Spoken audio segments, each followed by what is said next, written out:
these are the instruments you need when preparing the soup. You're making it for about 4 to 6 people.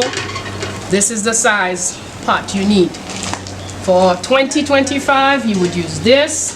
For 50-60, we would use that one. And for 100-120, we would use the Mama Pemba, or 4 ears. Quatre oreilles is what we call this pot.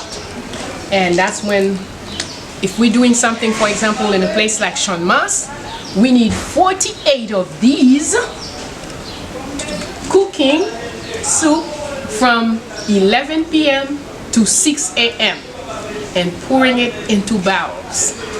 And that's how we would make enough soup to serve, let's say, 5, 6, 10,000 people.